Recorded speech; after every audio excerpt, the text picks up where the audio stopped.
ఆయన ఆడికి పంపించేసి, అంటే ఇది కేవలం ఇక్కడ నీ మిత్రులకి వెసులుబాటు కల్పించడం కోసం ఇక్కడ బంద్ చేసావు, అక్కడేమో ఆక్షన్ పంపించేసావు. ఏంటంటే ఆక్షన్ కూడా పంపించాలని కోసం. అయ్యా అందుకోసమే ఏం చెప్తా ఉన్నా అంటే, ఈరోజు ఇంత చరిత్ర మీ వెనకబెట్టుకొని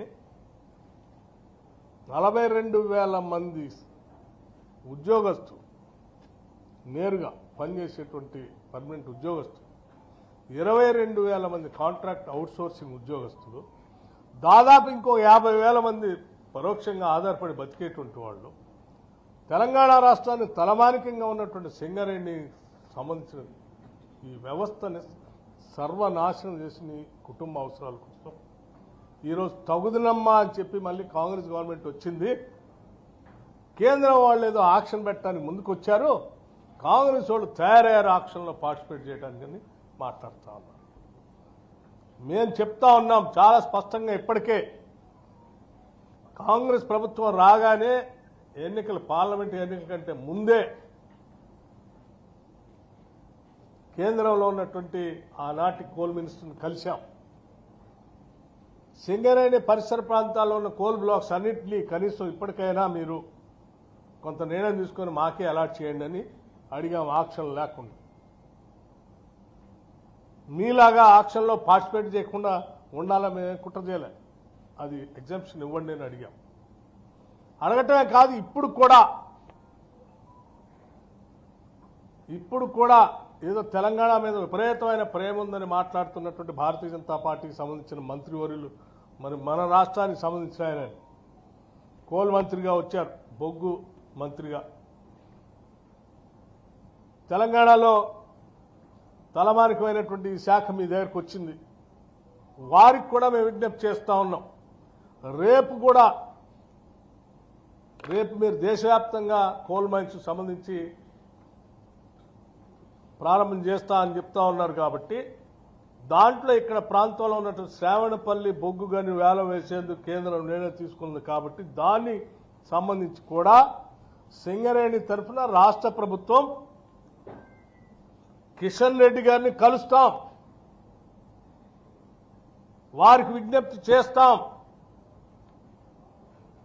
గోదావరి పరివాహ ప్రాంతంలో ఈ సింగరేణి ఏరియాలో ఉన్నటువంటి కోల్ బ్లాక్స్ అన్నీ కూడా ఎంఎండిఆర్ యాక్ట్ ప్రకారం ఆక్షన్లో పెట్టకుండా, వీటన్నింటి ఇది కూడా గవర్నమెంట్ ప్రభుత్వ రంగ సంస్థే కాబట్టి దీని వరకు ఎగ్జామ్షన్ ఇచ్చి కేటాయించే కార్యక్రమాన్ని చేయండి అని చెప్పి వారికి విజ్ఞప్తి చేస్తాం, రాతపూర్వకంగా కూడా ఇస్తాం. ఇవ్వటమే కాదు, వారిని రిక్వెస్ట్ చేస్తాం. మీరే కాదు, అవసరమైతే ఈ దేశ ప్రధాని నరేంద్ర మోడీ గారిని కూడా కలిసి మనం విజ్ఞప్తి చేద్దాం, మీరు సమయం తీసుకోండి. కేవలం రాష్ట్ర ప్రభుత్వంలో ఉన్నటువంటి వాళ్లే కాదు, రాష్ట్రంలో ఉన్నటువంటి అన్ని రాజకీయ పార్టీలకు సంబంధించిన స్టేక్ హోల్డర్స్ అందరినీ కూడా పిలుస్తాం, వాళ్ళందరూ కూడా తీసుకొని వచ్చి ప్రధానమంత్రి గారిని కలుస్తాం. ఎందుకంటే ఇది రాష్ట్ర ప్రయోజనాలు, ఇది ఎవరో ఒక్కడి కోసం చేసేది కాదు. డెలిగేషన్, ఆల్ పార్టీ డెలిగేషన్ కూడా తీసుకొని వస్తాం. మీరు టైం తీసుకోండి, తెలంగాణ ఆస్తుల్ని కాపాడండి, సింగరేణిని కాపాడండి అని చెప్పి వారిని విజ్ఞప్తి చేస్తాం. అందరిని తీసుకొని వస్తామని వారిని కలిసి ప్రత్యేకంగా రిక్వెస్ట్ కూడా చేయాలని రాష్ట్ర ప్రభుత్వం డిసైడ్ చేసుకుని నిర్ణయం చేసింది. ఇది రాష్ట్ర ప్రజల ప్రయోజనాలను కాంక్షించి మేము చేస్తున్నటువంటి కార్యక్రమం. సింగరేణి ఆస్తుల్ని, వ్యవస్థని కాపాడటం కోసం మేము చేస్తున్నటువంటి కార్యక్రమం. తెచ్చుకున్నదే ఉద్యోగాల కోసం. ఆ ఉద్యోగాలు ఇది సింగరేణి బంద్ అయిపోతే ఆ పరివాహ ప్రాంతంలో ఉన్నటువంటి వేలాది మంది మధ్యతరగతి నిరుపేద కుటుంబాలకి ఉద్యోగ అవకాశాలు లేకుండా పోతాయి. కాబట్టి ఎట్టి పరిస్థితుల్లో ఈవెన్ ఈరోజు సింగరేణి వ్యవస్థలో ఉన్నటువంటి ఎలక్టెడ్ రికగ్నైజ్డ్ యూనియన్స్ కూడా కలిసి మాకు ప్రత్యేకంగా లేఖ కూడా ఇచ్చారు. సింగరేణిని కాపాడటం కోసం ఇక్కడ ఉన్నటువంటి కోల్ బ్లాక్స్ అన్ని సింగరేణికే కేటాయించేటట్టుగా చూడండి, దాని మీద మనం అందరం కలిసి పోరాటం చేద్దామని చెప్పి కూడా వారు లెటర్ ఇచ్చారు ఇంతకుముందే గతంలో.